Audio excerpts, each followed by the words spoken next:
When the last segment of SmackDown is one of your biggest stars, one of your multi-time WWE champions, getting dog food poured over his head, that's how you close out the show. I think it's safe to say that you have not only failed yourselves as a company and as a television show, but you've also failed Fox.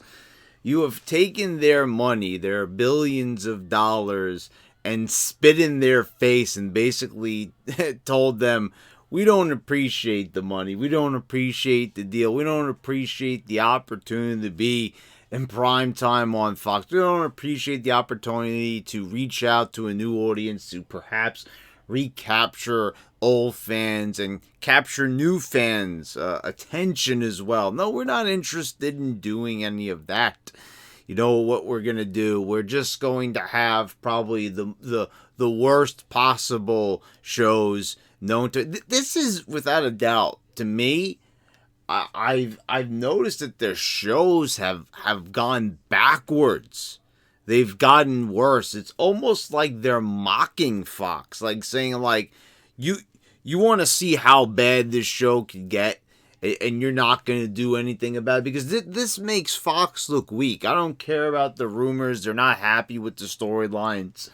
If they truly were unhappy, we would not have gotten the show like we did for this SmackDown. We would have gotten something totally different. We would have not gotten this show. I can tell you that much. So, all right. So let's talk about the show. We'll start from the beginning. So we seem to have a storyline here. So I criticize that, Bray and Daniel Bryan did not have a storyline, that The Fiend and Daniel Bryan did not have a storyline. Someone, said in the comment section of my last SmackDown review, it goes back to 2014. That's a really cheap storyline, if that's what it is, because there's no proof of that. There was no mention of Daniel Bryan, trying to infiltrate the Wyatt family and all that. And it's not even like that storyline was that great to begin with. Does anyone really remember? It was like, just a month long. They had a cage match. That was about it. There was nothing really going for that, that feud. There was not. It wasn't like a big spectacular feud or anything like that. So, and that's not the storyline. The storyline was basically the Fiend attacked Bryan backstage. Bryan wants revenge. Just a random backstage attack. And then we all of a sudden get away from all the Sami Zayn stuff, the tortured nature of Bryan trying to figure out if he wants to be face or be heel and go back to the Yes Movement. All that just got thrown in the garbage right away because the writing team, you could see, was like, oh, I don't know what to do. Like, you could just see the minute they come up with an idea that's intriguing, and I gave them credit. I said that it was intriguing seeing, Bryan at a crossroads in his career. Son, they don't do that often. And it didn't take them long. That's why I said you don't look forward to anything. Just when there is a glimmer of hope, look the other way. Take it with a grain of salt because you're not going to get quality from WWE. You're not going to get it. So, just whenever you see anything that looks good, like I said, like The Fiend and everything, oh, this is a great presentation, great character, great effects going into this, don't get your hopes up because sure enough, Hell in a Cell rolled around. What did we get? So I know what I'm talking about. You don't watch the WWE product for this long, and you've seen all the good Nitros, you've seen all the good Raws and all the good Smackdowns from back in the day. I've seen the best. This is why when people say to me, lower the standards. No, the thing is, raise yours. I keep saying this. Why are we okay with this? Why are people okay with this? It's a small group. No one's watching this show. So there's no, the people defending it again is a vocal minority, a very small minority of people, because this is a show that no one watches. They struggle to get 2 million people each week, and this is on Fox. So now they're going with the Miz storyline. Of course, conveniently, Brian is not there because of what Bray did to him. He ripped out his hair in a very fake looking fashion. And a few people addressed this, like saying, like, "Oh, how did I not think that this, why did I think it was stupid?" To me, if you look at that and you don't see that as stupid, like I said, once again, standards. You look at that, and if you don't laugh and you don't roll your eyes, then I don't know what to tell you. You haven't seen a lot of movies or television shows or good old classic, sports entertainment, storytelling, wrestling, because that was not good. That looked visually horrible. It looked comical. It looked campy. It looked phony. It looked fake. It looked like every possible thing that has ever been said about something that's bad in the WWE. So we've got Bray holding up a picture of Miz's family. So now we're going back to the Samoa Joe, AJ Styles stuff. Okay, maybe this is not as cornballish as that. Of course, Bray is going to bring a little bit more to the table than Joe is, in terms of acting and theatrics. It's, Joe, that was definitely not Joe's forte, doing that, that style, that performance. This is more, Bray could get this over, but they're not going to try that hard. They're not going to help him. They're not going to give him the tools that he needs to get this angle over. And what is up with all these storylines? We're going to talk about this a little bit later on. Why is every single show about the wrestler's like real life girlfriend or wife? Like, this is not good. I get it. Look, because those have been the most successful videos on YouTube, but they're not getting the ratings on TV. I mean, I said, like, another great thing that you should definitely subscribe to. He helped promote me on Instagram. Is Burying the Smarks. Now, he made it is correct. Everyone bashes the Rusev Lana stuff. I don't even watch it. But that ends up being the most successful stuff on YouTube. It does trend sometimes. But then again, we're talking about a company that didn't need YouTube. They managed to get over without YouTube. They managed to get... And, when you think about it, that there are people making content with way less money that gets more views. You think about Logan Paul, and you think about PewDiePie and all these people who get so many more views on YouTube. Not even those big leaguers. Even small leaguers get more views. So, the big, even if they managed to get a couple of million views, I mean, what happened to the 8 million people that they had 2 decades ago? Where are those big numbers? They can't accomplish that anymore. So the Miz, heads to the back. So here we go. So now it's going to switch. So I said, I've been saying for years, why is the Miz not in the title picture? Well, here he is, shotgunning him right into the title picture. So what happened? I mean, I thought we were going to get a look at Bryan's new look. I mean, obviously this guy's going to have short hair now. He's going to have, his 2000, he might have his 2006 appearance. He might possibly look like he did back in 2011. I don't know. But why not show him? I don't get that. Anyone who is curious about what happened to him last week, talk about terrible continuity, talk about a terrible follow-up. Unless the guy is injured, unless he had a prior commitment, I mean, there's no excuse to have this plot hole here. Where's Bryan? He's not there because of what he did to him. He tore his hair out.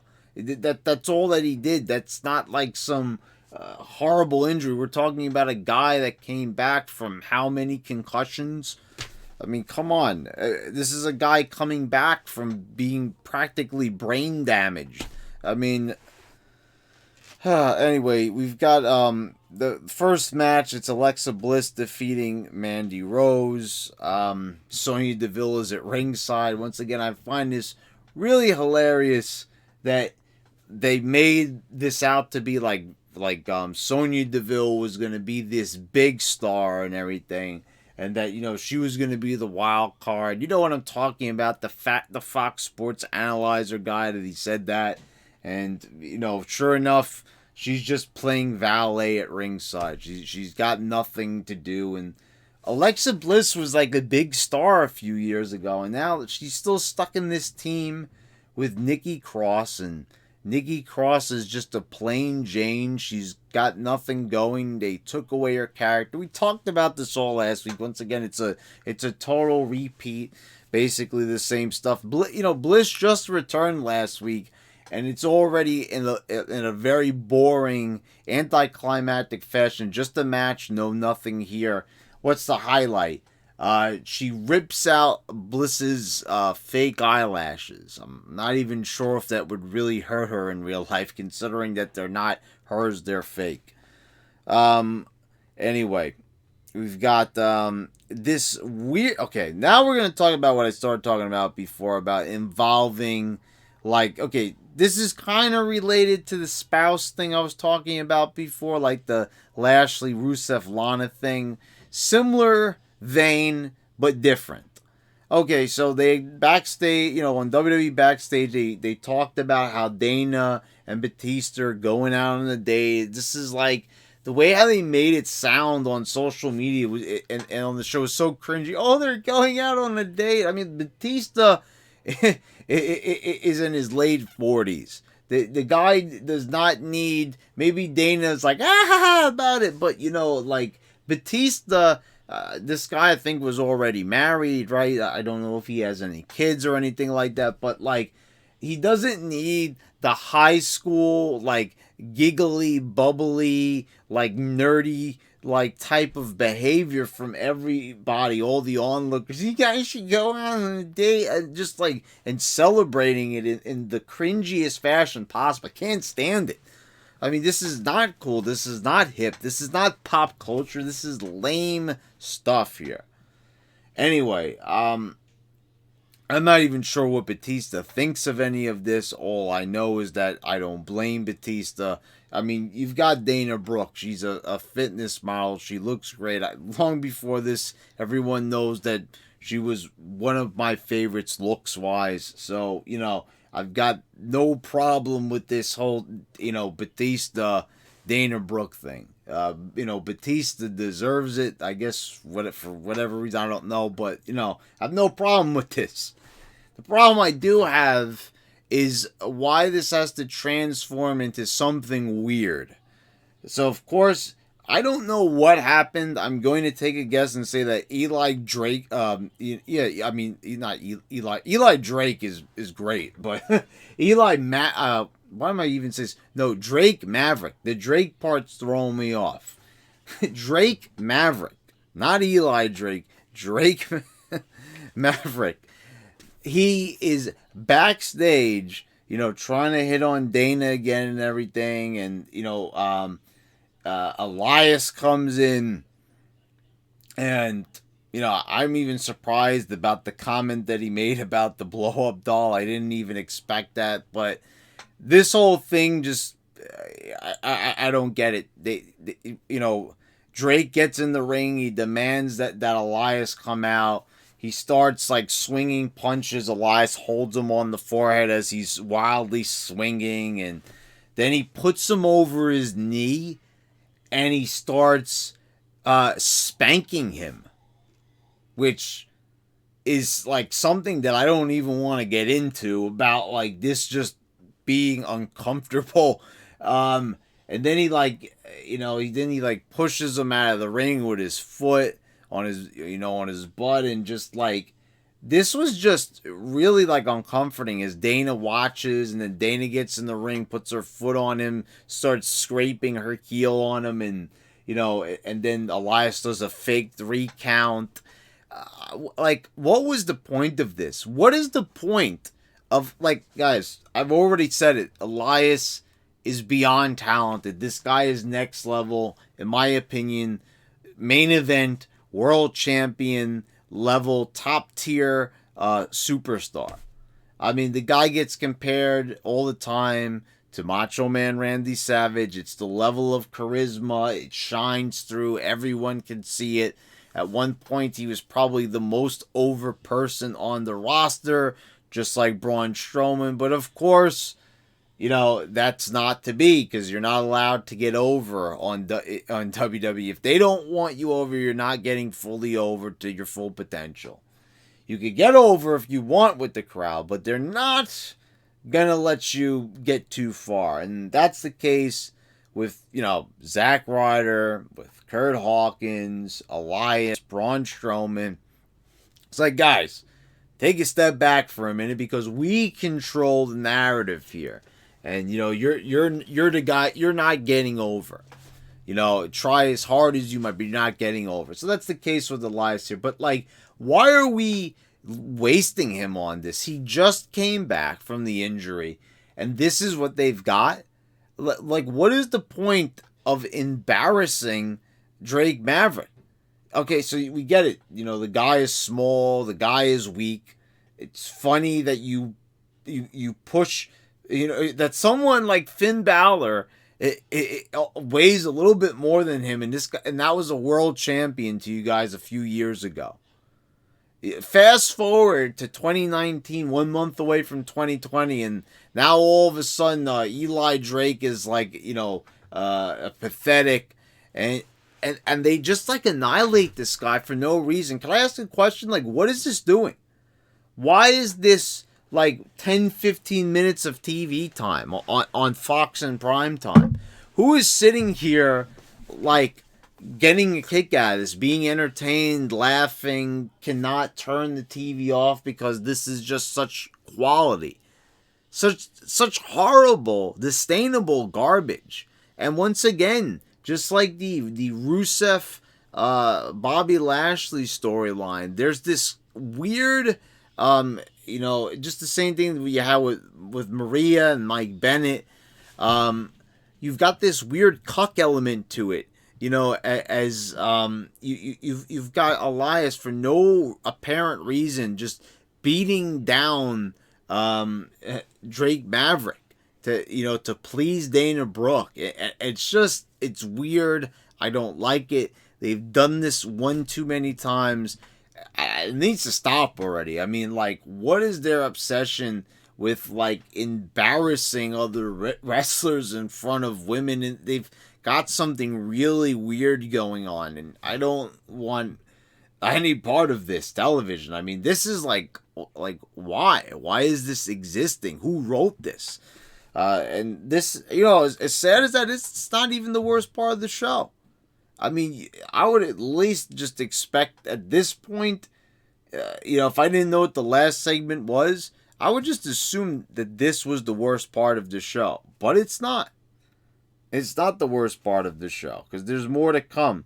Backstage, it surprised me again. The Miz comes to a room with a red light. He sees a picture that's been photoshopped that, Bray is in it. That was a pretty nice little visual. As he's holding, Miz's daughter, and he's there, like, posing with Maurice. He was, like, in the same exact position as the Miz was in the photo that was shown at the beginning of the show. And then you've got not the Fiend, but Bray himself actually attacks the Miz, which was surprising, because that's the first time that we've seen, this Bray Wyatt character outside of the Firefly Funhouse routine. So, that's interesting that they're going to have two separate characters. So if you notice, if you were listening in the promo, it sounds like Bray Wyatt is going to be facing off against the Miz. Maybe it won't be the Fiend. That would be interesting if you've got the two different personalities fighting. But like, I don't know. This is such messy storytelling. There's nothing confirmed here. It's very vague, and that just frustrates me because I know it's not suspense that they're doing. That's just they don't know what the hell they're doing. I mean, just last week the plan was Daniel Bryan and the Fiend. Now it's Bray Wyatt, maybe the Fiend versus the Miz. Anyway, we've got the Revival defeating Shorty G, Mustafa Ali, Heavy Machinery, and the Lucha House Party, and just the the most forgettable. Once again, it's the New Day versus the Revival. Basically the two teams that have held the tag belts how many times?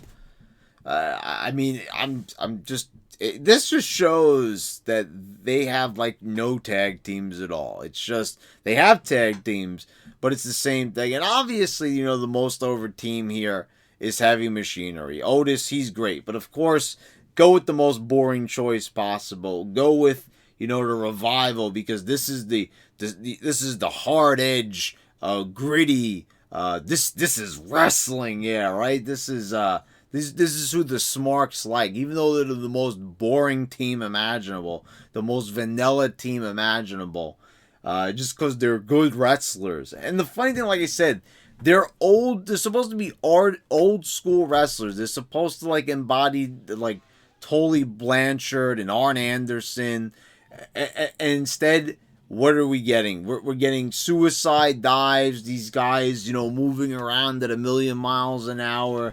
Doing missile drop kicks. That's not Arn Anderson. That's not the Brain Busters. That's not Four Horsemen. Get out of here with that stuff. I've been saying this forever. They're frauds. It's not old school wrestling. It's two new school guys pretending to be old school, but it seems like no one realizes that they're not wrestling old school. That they're not throwbacks. They're just claiming that they are, but they're still wrestling the current style. Lacey Evans defeats a jobber. Then Sasha Banks comes out and cuts like, can she like get through a promo without saying she's the most legit boss and that she's the leader of the division, of the women's division? I mean, I don't know if this is scripted for her, but why is it the same lines every week? We get it. You started the women's revolution, or you're the leader of the women's division.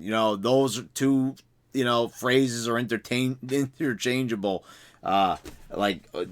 depending on what week it is. And then she says, "I'm the legit boss," and then Lacey goes after Sasha. Then, as Lacey's getting out of the ring, Bayley blindsides her from behind. And, they had Lacey get into it a little bit before all that happened. She talked about being a Marine. It was almost like she had to let everyone know because, like, what they're doing with her character, it's just such a stupid gimmick. That she dresses like she's like from the old school, and obviously she's like 20-something years old. It doesn't make any sense. I get it. You want to play a character. You want to play a gimmick. You want to dress up in those, old-timey fancy clothes. That's fine. But, like, for everyone living in the real world, like, who has to actually watch this, I've seen people that say that they like this gimmick. I don't like this gimmick. I'm bored by this gimmick. I get nothing out of it. And judging by the ratings, no one else is. Lacey Evans isn't drawing a dime. She's not doing anything significant for this company. And you've got the crowd once again chanting her name. It's just, I don't know. It's so weird. It's out of place. I don't know why all of a sudden they care about Lacey. All of a sudden, I see Wade Keller is crediting it to that, the performance in Saudi Arabia. I thought he was on my side being against those shows, but all of a sudden now it was a beautiful thing and the face turn was brilliant and well timed and like, Keller, make up your mind. Either you're against the Saudi shows or you're for them. You know, you can't have it both ways. Oh, it was beneficial to Lacey. No, that match was pretty much a joke.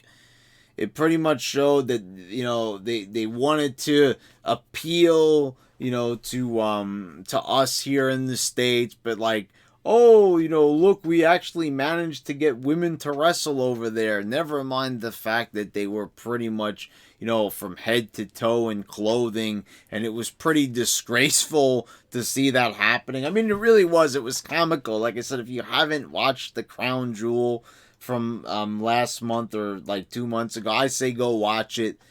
And watch that match, so you could get a laugh or two out of it.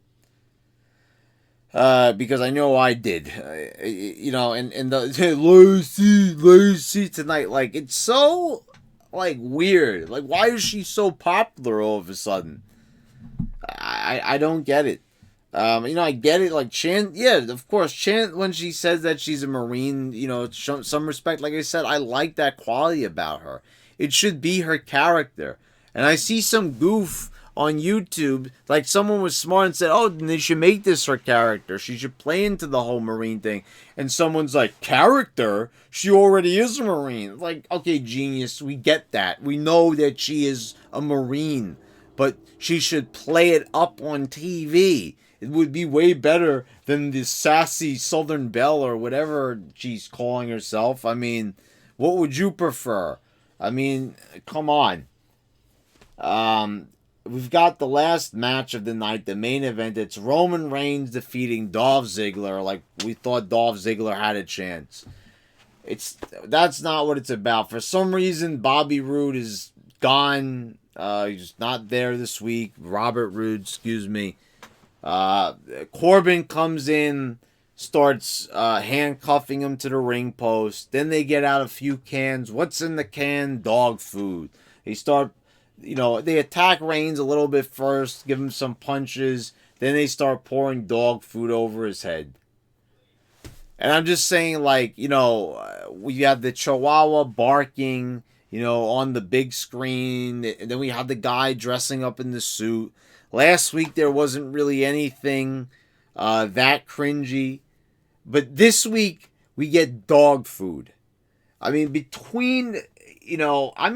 you could have just gotten this out of the way. I get it, you know, Corbin wanted to embarrass Roman Reigns. This was him fulfilling a promise that he was going to do. But, like, why have this visual? Why do this at the expense of Roman Reigns? You know, I understand that you want heel heat, and I'm all for heel heat. But I'm pretty sure that pouring dog food over the face's head is not like the heel heat that someone wants to get. This was lame. This was cringy. Do I even need to say it? They should have just combined this all into the Drake Maverick segment. You know, why Drake is out there? Why not go for the full Mountie? We already had one. Like, this is the thing. We already had one person getting embarrassed, right? For no good reason at all. For no good discernible reason. Someone gets embarrassed, gets humiliated. You know, so you might as well just, you know, skip the Roman Reigns thing, did something else, and just had, you know, Elias shoving dog food down Drake Maverick's throat instead. Like, I mean, why? Or I don't get it. So we get we get Bray Wyatt teasing that he's gonna go after Miz's family. We've got Bobby Lashley, who's like cheating with Lana, you know, and then I mean, like, there's just, come on already. Between all these different storylines and all the different cuck angles that we have going on, and then you see this as the last visual. I mean, come on, like, that's the best they could think of, like, dog food, the big dog getting dog food poured on his head. Now, okay, I understand that there was a match in, like, what, 97 or something like that, where I think it was Bulldog faced somebody and the loser had to eat dog food. okay, like, that was fine. And then when The Rock, did the rock bottom into the dog poop on the bulldog, like, that's different. That was like something, where they tried to be a little bit entertaining, but, it didn't have to be like this literal. You know what I mean? Even the dog food eating thing was a bit like, stupid. But even like that was just like a quick little, and I don't even think he ended up eating it, if my memory serves correctly. Like, he got out of it some way. But like, here they're actually like pouring the food over his head, saying, "How do you like the dog food, big dog?" I mean, like, is anyone like watching this still at this point to even see this, is what I want to ask. And if you are you coming back next week to watch this show if you're not one of the diehard fans? The answer to that question is emphatically no, you're not. You're not going to be coming back and watching this show because it was lame, it was cringy, and it was really, really bad. So, I mean, this was a horrific show. I mean, you get... and like I'm saying, why out of all people is it Roman Reigns? Like, you would not see that happening to Stone Cold. You would not see that happening to The Rock. You would not see that happening to The Undertaker, Hulk Hogan, Macho Man, Ultimate Warrior. I mean, it's just... Why are they doing this to Reigns? What was it? Because the Smarks don't like him? Is that why you're punishing him and stuff? Now, I noticed that they still give him, wins. Like, you're not having Ziggler go over him. You're not having Robert Roode going over him. So it's like, okay, so you still see that there's value in Reigns. Why are you pouring dog food over his head? Like, do something else to humiliate him. Beat him up. Do something. That would have been humiliating. Just handcuffing him and just beating him up, and that's it. But you gotta like throw the dog food part in there and like just just like throw it all over his head and everything like that. Like, I mean, come on, let's. Just when that part of the script is reviewed, it's like, okay, maybe we could leave that part out because that does sound a little dumb, doesn't it? But no, they don't see it that way. It's like, oh, he's the big dog, so pour dog food over. So, like, what? Like, how do they even arrive at this? Where's the quality assurance here? Where is the quality check? Do we get any of that? No, we don't. We just get whatever pops into the writer's head. Like, how long were they saving this one up for? How long did it take them to think of that one? Dog food for the big dog. Congratulations on having another crappy show. So we've made it to 10 episodes, guys, and guess what? SmackDown is probably at the worst point it's ever been. Big surprise. Big surprise right there, right? 10 whole episodes, right? And they still can't have a good show. There's no hope for them. Anyway, guys, let me know what you think. Please subscribe if you haven't already. Click the bell so you get all the notifications when I post all my new videos. And guys, I'll see you next time.